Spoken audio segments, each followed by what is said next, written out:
I didn't realize this is almost more adrenaline. I am the rapid response. Like I'm everybody. They actually told me like, you can't do this. And I was like, why? And they Really? said, you can't do it. You're not going to be able to do it. And I said, really? Why? You are here to help. You are here to serve.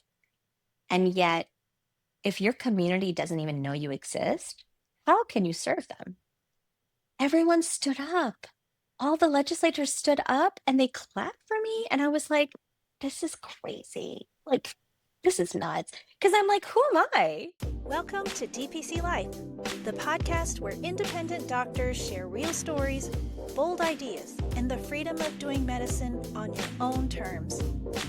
I'm your host, Dr. Ann Gonzalez, and together we'll explore the wins, the struggles, and everything in between. Let's dive in. Hospitalists aren't supposed to build a 50-patient DPC panel in 6 months, but that's exactly what Dr. Nadia Sirdar did by running an intense networking schedule. In this episode, she breaks down the reality of saying yes to nearly every event, meetup, and community appearance, what that sprint did for her growth, and what she'd do differently so you can grow fast without burning yourself out. Welcome back to the DPC Life podcast, where we discuss everything DPC, both in the office and beyond. Let's get into the first half of our return interview with Dr. Nadia Sirdar. I am so excited today to have Dr. Nadia Sirdar returning for a second interview. Thank you so much for being on the show again. Thank you for having me. Absolutely. And this is Dr. Nadia Sirdar of Bethesda Modern Primary Care in Bethesda, Maryland. And you have been open now for 6 months? 6 months with my soft launch, which was in October, and then my official ribbon cutting was January 8th. Oh, So, yeah. fantastic. So like Oh, kind of great. like first quarter of like the real place, and then 6 months Uh-huh. since my soft launch. Okay, good, Yeah. good. And I'm just going to recap. You are internal medicine. You hmm were a hospitalist previously and then hmm decided to leave that behind and go to direct primary care. That's right. So it's 3/6 months in. How are things going? I think they're going really well. We just sort of hit our first quarter officially, like from the ribbon cutting, and we're at 50 patients. So that's a big deal. We're really happy about it. Amazing. It's been wonderful. It's slow and steady. I think I kind of like was going a little bit at a breakneck speed, kind of coming out the gate, just because I think I had so much anxiety about like if I would be known in the community or if I would make the right connections with regards to specialists. But I think all of that is sort of settling a little bit in the sense that I feel confident to say yes and no to different things instead of yes to Hmm. everything. It's funny because, that term like ROI, I always used to hear it and think like, it doesn't mean much. Like, I don't really get it. But now I understand there's like these funnels where my patients are coming from. Some are more sort of like high yield than others. And so it's just helpful to be sort of a little bit more like proactive about figuring out what those funnels are. Hmm. And I think that CEO mentality has kind of been a big shift where you say, like, instead of just doing everything, you have to sort of kind of like reserve 20% to do the business part and the strategic part. And so that part Yes, has been like a learning curve, but I think it's right. going well. Yeah. It's all good. It sounds like you're Yeah. enjoying it. And I'm Yes. enjoying it. It's funny because, like, I feel like I'm way busier somehow. I don't know how I'm busier than when you do hospital medicine because you do 12-hour shifts. But I would say I'm probably like mentally preoccupied with or thinking about the practice 24/7. But I don't mind because it's mine and I'm building something from the ground up. So it's almost like when you've got like your Legos and you can see the shape coming in. And so you're just very careful, like one Lego at a time. But um, it's like so rewarding because every win is like the practice's win, and it's really cool. Right. And you did it. That I did win it. was Yeah, I. something that you did. It's crazy. Like you have like this weird. I don't know if you've had this, but like I had a little bit of like, or a lot of it of like that imposter syndrome where you're like, oh, it's because they like me, or like, oh, because I'm a nice person. No, I'm a competent physician and I'm giving a good, like I'm able to offer really good care. And that's the reason. Mm-hmm. But it's weird. Like I have to keep telling myself that because I think you get so beat down and when you're like an employed physician that you forget your value and you Yes. forget like your skill set is so and important and you've honed your skills over decades. And that's worth a Right. lot. Right. Yes. And that's really common, the imposter syndrome, especially Yeah. when you are starting out. Right. Because especially with the way that some people react to when you talk to them about, oh, I'm doing direct primary care, and you get all kinds of reactions. And I Right. think that's a normal Right. um, kind of response. But Yeah. yes, we all have to remember that we are physicians. We went to medical school and residency and have done this for Right. years, and Right. we know what we're doing. We know what we're doing. And honestly, like it's fantastic to me to be able to say from the very beginning of the patient's intake to like when we're managing their symptoms and managing their issues that you're part of the whole trajectory. Because I think one of the difficult parts about, or one of the parts about hospital medicine that's different is you are at the very end of that trajectory. Like that's when people get to inpatient, right? When they have had completely uncontrolled hypertension or they're coming in with an MI. It's the end stage of the medicine trajectory. And so it's what's really cool is to meet people at the very beginning or before, and you're part of that sort of process to either prevent or halt the progression of like you're much earlier in that trajectory and it feels Yes. so much more rewarding because you have so many more wins when you hit them when you help people in the beginning versus all the way at the end. Mm-hmm. Yeah. Has that been a difficult shift to go from hospital medicine and being at the end to coming So into direct primary care? you know what's funny? I thought it would be a lot harder because it's just all I knew. I would say probably the hardest part for me is missing my colleagues just because we were all so close and we are still close, but the reality is everyone's busy, right? And so Mm-hmm. I'm going to see them maybe once in 3 months, maybe once in 6 months, depending. And they've been incredibly supportive and incredibly, you can do this, like you got this, you're doing so well. So that's been really meaningful. It's funny, I don't really miss it. I guess it's hard to say, but I don't really miss it. I think that I'm getting so spoiled by how happy my patients are with me that I don't think I could handle it going back and having people be so mad. Because, like, It's I mean, true, everyone's not happy. everyone's so, I mean, it's just, you know what? It's not like every day like that, but there are a lot of days that felt like you were going into battle. And it Yes. doesn't feel like that right now. You know, Mm-hmm. it feels much more. Sometimes I'll get excited about someone's blood pressure, but I can just go up on their meds a little bit and it's going to be fine. Mm-hmm. It's not like Mm-hmm. I need to think about the ICU. I need to think about the specialist that I'm calling. It's just different. Mm-hmm. And Mm-hmm. so the acuity is different, but also like the system, because Mm-hmm. you're in charge of creating a system that works for you and for your Right. patients. And it's just a Right. lot more, it's just a lot more like manageable. I was Yeah. going to ask if you missed the acuity and kind of the rush of adrenaline of it all, because it is different. Yeah. Okay, so here's what's the crazy part. I thought going into primary care would be nice and boring, like really, really like relaxed, like, oh, you have hypertension and I can do this medicine, I'll be fine. I've sent two patients to the ER and it's been pretty like adrenaline heavy where I'm like, oh my goodness, we are going to the ER like now. And thankfully they had really good outcomes, but I was like, wow, I didn't realize this is almost more adrenaline because there's no nurses in the back. There's no like code system. I can't call a rapid response. I am the rapid response. Like I'm everybody. Like I just remember my 12-year-old being in the other room, like reading her little comics or anime and she was like, Mommy, is everything okay? And I'm like, everything's fine. We'll be right back.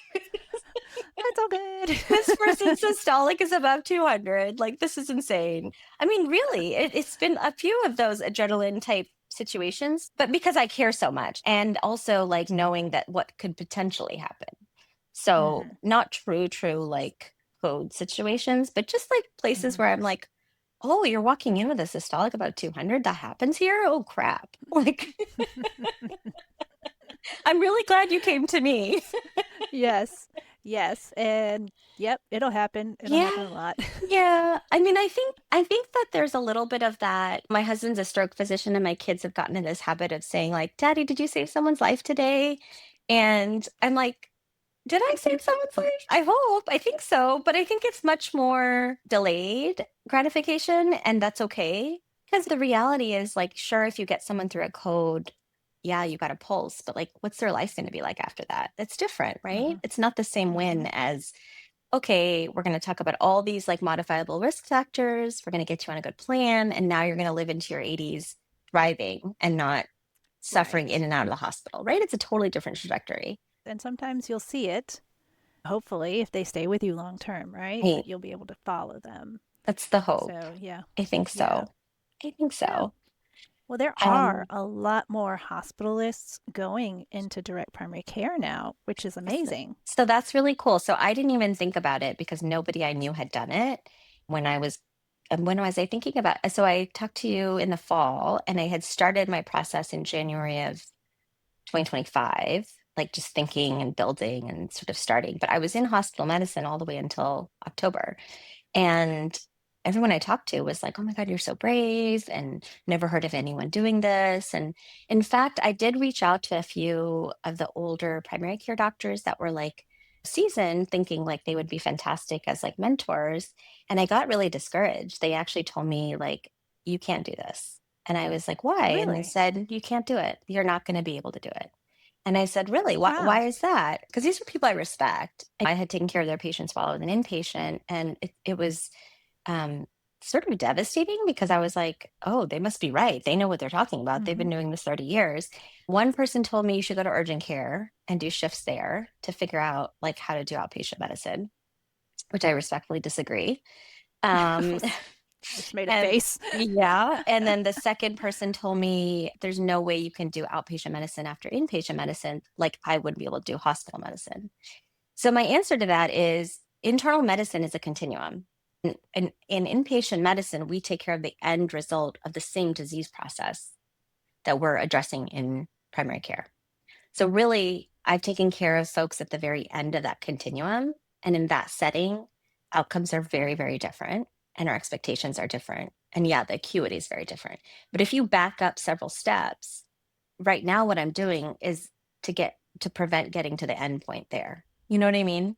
So it's the Hmm. same medications. Like when you're inpatient, we start you on blood pressure medicine. We titrate those meds. Same thing in outpatient, but smaller doses, a little bit more time, a little bit more nuance, right? So it's literally the same medicine. Like the human body Hmm. doesn't change. Now, do I have like questions sometimes about how much I should be stressed out about something?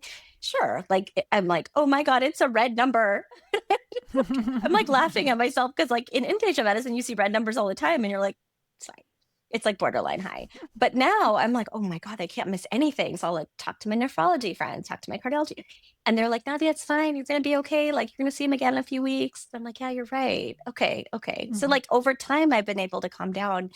But just like that initial discouragement is something that I found to be very off putting because what that means is you're telling the other physician that like your skill set is very limited, that the life you've chosen, that's it. There's no flexibility, there's no other outs. And frankly, what you kind of start thinking about is, oh, I guess I might not be able to practice medicine then, I guess. Like that's where you're sort of thinking, right? Because if you don't want to continue to do hospital medicine for 10, 15, 20 years, which is it's really hard to do that. The average person does it for like 5 to 7. You're telling them that they don't have options. And I don't think Hmm. that's actually accurate. So Right. I'm curious, these mm, physicians that you spoke with, are they direct primary care doctors or are they regular fee for service doctors? I think initially fee for service, insurance based, and then they went to concierge where they would, and there's so much nuance between like the concierge and the DPC, but I think they were still taking insurance, doing an add on fee. Some of them were like fee for service straight. But I think there was like a sense of, it's sad to say this, but like they were older women who maybe did not feel super excited to see someone do something different. And I don't know because I wasn't threatening their position in any way. And in Sure. fact, I was coming to them as like potential mentors to ask them their advice and their guidance. But something I think I hope I'm never like this, like in my next stages of my career, but I really want to pay it forward in terms of encouraging people to like think about all the options.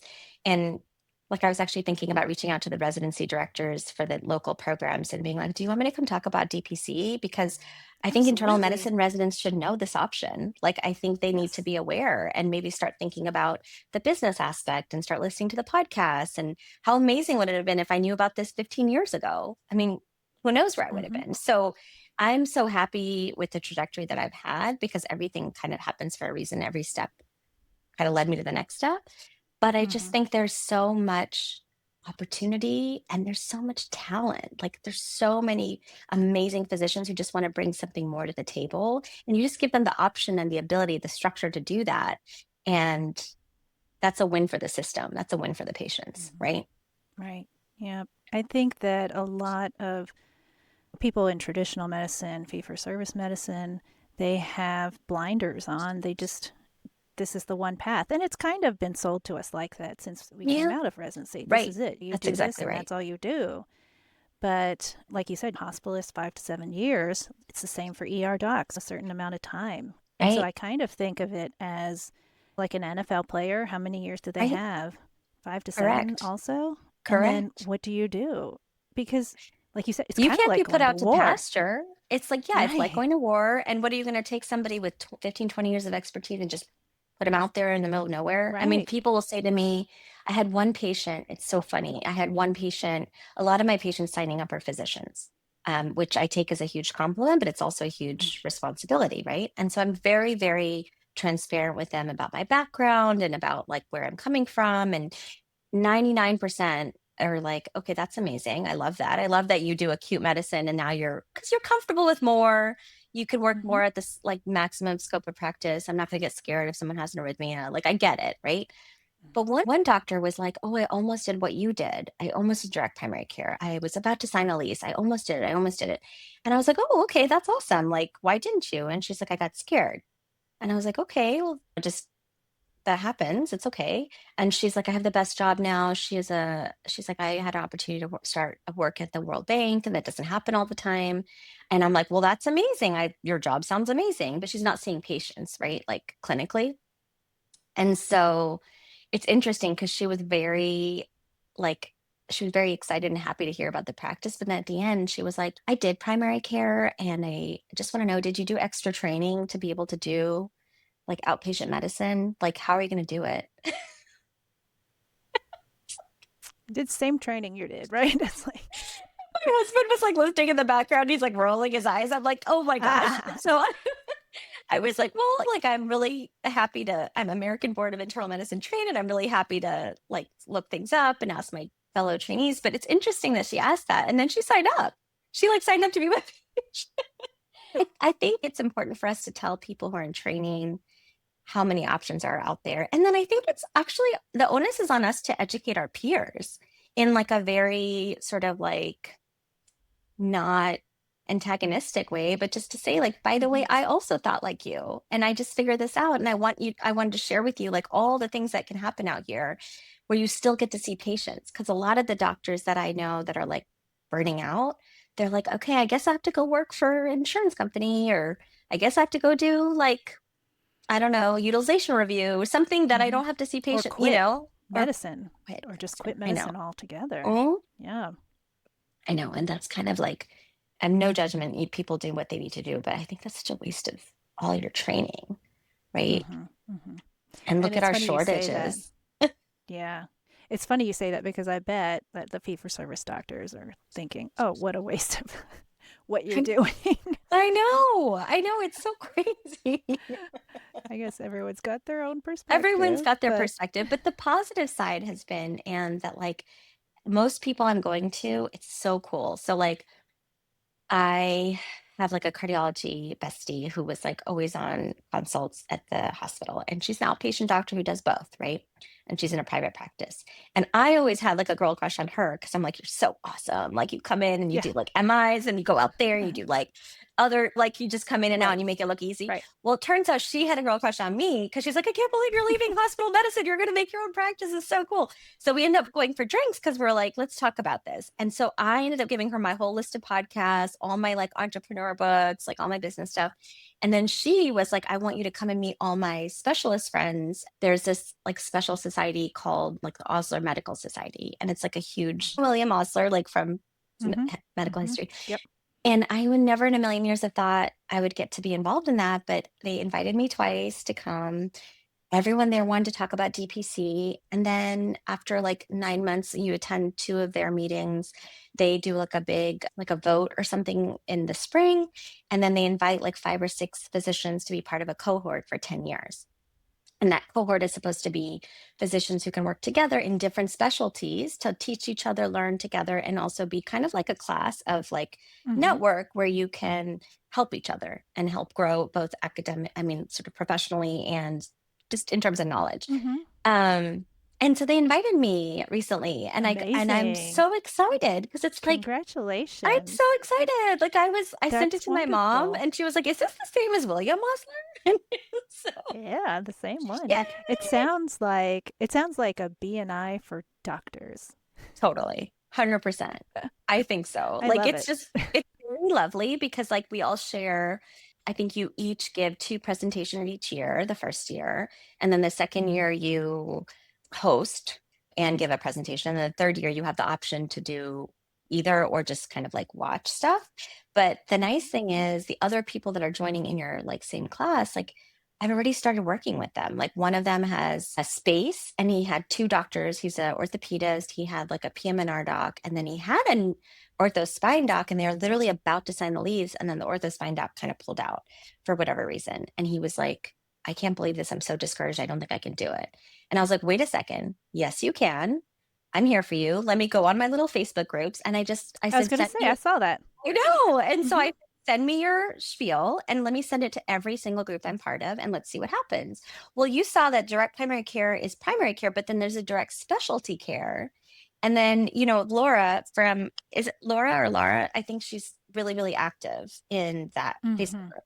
And so she had said, oh, I'm happy to repost in my specialty care because I think she's hematology.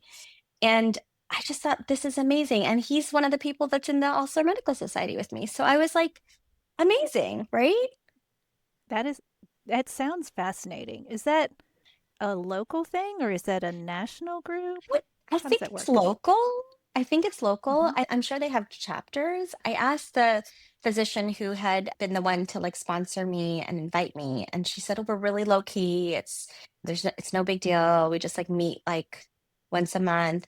But I don't know. I was like, William Osler was like the father of modern medicine. I think that the name itself is amazing.